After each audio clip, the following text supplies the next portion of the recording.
السلام ناظرین، میں ہوں میزبان عمران ملک اور آپ دیکھ رہے ہیں 65 نیوز الرٹ۔ ناظرین، آج ہم بات کریں گے ہومیوپیتھک علاج پہ، اور ہومیوپیتھک علاج کے حوالے سے بات چیت کرنے کے لیے ہمارے ساتھ آج موجود ہیں ڈاکٹر منور حسین صاحب۔ ہومیوپیتھک علاج کے حوالے سے آج ہم بات کر رہے ہیں۔ سب سے پہلے مجھے آپ بتائیں گے کہ ہومیوپیتھک علاج کیا ہے، کچھ تھوڑا سا بریف کریں گے ہمارے ناظرین کو آپ۔ بسم اللہ الرحمن الرحیم۔ میں doctor Munawar Hussain, Zia homeo medical centre Rawalpindi سے۔ تو آپ کا کویشچن ہے کہ ہومیوپیتھک بیسیکلی علاج جو ہے وہ کیا چیز ہے، کون سا طریقہ علاج ہے، ٹھیک ہے، اور کیسے پیشنٹ کا ٹریٹمنٹ کیا جاتا ہے۔ تو سب سے پہلے یہ ہے کہ ہومیوپیتھک کا مطلب ہے بیماری کی جو علامات ہوتی ہیں بالکل ان کے مشابہ جو میڈیسن ہوتی ہے وہ پیشنٹ کو دی جاتی ہے۔ جو پیشنٹ ہمارے پاس آتا ہے ہم اس کی سمٹمز لیتے ہیں، جو اس پیشنٹ میں سمٹمز پائی جاتی ہیں ان کے مطابق ہم ٹریٹمنٹ کرتے ہیں اور میڈیسن دیتے ہیں۔ ایک ہومیوپیتھک ڈاکٹر بننے کے لیے اسے کن مراحل سے گزرنا پڑتا ہے، تو اس حوالے سے بتائیں گے آپ۔ ہومیوپیتھک ڈاکٹر بننے کے لیے پہلے تو خیر اسی طرح چلتا تھا، کچھ اسٹڈی کا طریقہ کار کالج میں بھی اتنی بڑی اچھی اسٹڈی نہیں ہوتی تھی اور بیسک کوالیفیکیشن بھی میٹرک تھی، لیکن ابھی گورنمنٹ نے جو اس کی بیسک کوالیفیکیشن ہے وہ بھی FSC کر دی ہے، جو کہ بہت اچھی بات ہے۔ 4 سال کا اس کا ڈپلومہ ہوتا ہے جسے DHMS کہتے ہیں، اور ابھی کچھ یونیورسٹی جو ہیں وہ BHMS بھی کروا رہی ہیں، ڈگری کورسز بھی کروا رہی ہیں ہومیوپیتھی کے۔ سر، ہومیوپیتھک علاج میں کون کون سی بیماریوں کا علاج کیا جاتا ہے؟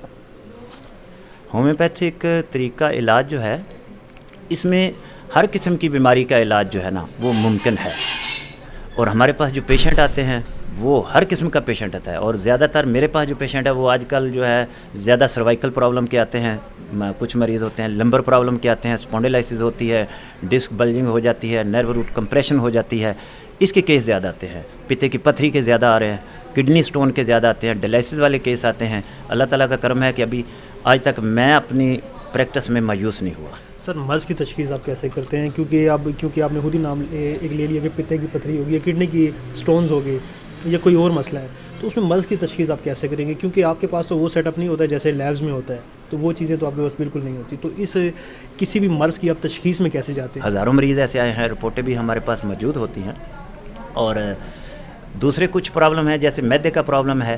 اب میدے کا پیشنٹ ہمیں آ کر تو کہے گا کہ جی میرے گیسٹرک بنتی ہے یا میرے برننگ ہوتی ہے، پین رہتی ہے، وومٹ ہوتی ہے، تو اس کے لیے بھی ہم تشخیص کرتے ہیں۔ ٹوٹلی علامات پہ میڈیسن نہیں دیتے، ہم نے پیتھالوجی کو دیکھنا ہوتا ہے، اس کے میدے میں کیا ہو سکتا ہے، اس کے السر ہو سکتا ہے، اس کو ایچ پالوری ہو سکتا ہے، اس کے سمپلی سوزش ہو سکتی ہے، گیسٹرائٹس ہو سکتی ہے۔ اس کے لیے پھر ہم بلڈ کے بھی ٹیسٹ کرواتے ہیں، الٹرا ساؤنڈ بھی کراتے ہیں۔ میں نے اپنے پیشنٹ کو کئی بار انڈوسکوپی بھی ایڈوائز کی ہے۔ سر، آخری سوال آپ سے یہ کروں گا، کیونکہ بہت سارے ایسی جگہوں پہ یا ہم ارد گرد دیکھتے ہیں کافی سارے گلی محلوں میں فلاں ہومیو کلینک، لوگوں کا ایک مسئلہ یہ بھی ہے کہ اعتماد بھی نہیں ہے ہومیوپیتھک علاج کے اوپر۔ اچھا، آپ نے یہ بات سوال کیا ہے میرے پہ کہ گلی محلے میں کچھ کلینک ہیں، وہ سب کا نہیں میں کہہ رہا، کیونکہ کچھ عطائی بھی تو ہوتے ہیں، میں ان کی بات کر رہا ہوں۔ میں اسی کی بات ہی کر رہا ہوں، میں بھی اسی پہ ہوں کہ کچھ کلینک ایسے ہیں، میری بھی نظر میں ہے، مجھے بھی پتہ ہے، نالج میں بھی ہیں، لیکن آج سے کوئی 8-10 سال پہلے جو ہے نا یہ والا معاملہ بہت زیادہ تھا۔ گلی محلے میں کیا، گھر کے اندر بھی کلینک بنا ہوا ہے اور ٹریٹمنٹ دیا جا رہا ہے، بندے نے صرف ڈپلومہ کیا ہوا ہے، لیکن اس کے ساتھ جو ہے نا میڈیسن بھی مکس کر کے دی جا رہی ہیں، کوئی ایلوپیتھک دی جا رہی ہے، ساتھ ہومیو بھی دی جا رہی ہے۔ تو جب سے یہ ہمارا ادارہ جو ہے نا PHC بنا ہے، تو اب PHC جو ہے اس نے آ کر بڑا اچھا کام کر دیا ہے۔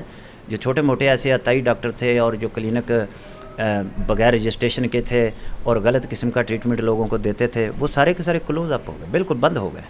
کوئی بندہ اب پنڈی میں شاید ہی کوئی ایک آدھا بندہ رہ گیا ہو۔ باہر کی بات میں نہیں کرتا ہوں جیسے اسلام آباد ہے یا دوسرے ہمارے صوبے ہیں، لیکن پنجاب پورے کے اندر اب میرے خیال کے مطابق کوئی کلینک ایسا نہیں ہوگا جو کہ PIC نے رجسٹرڈ نہ کیا ہو اور اس کو چیک اینڈ بیلنس میں نہ رکھیں۔ اور آج کل جو ہے جو ہومیو کے ڈاکٹر ہیں ماشاءاللہ وہ کوالیفائڈ ہوتے ہیں، 4 سال کا ڈپلومہ کرتے ہیں اور پروفیشنل اساتذہ ہیں کالجوں میں۔ یہ ہمارے کوہسار میڈیکل کالج ہے، ماشاءاللہ بہت اچھا ادارہ ہے، پرانا ادارہ ہے،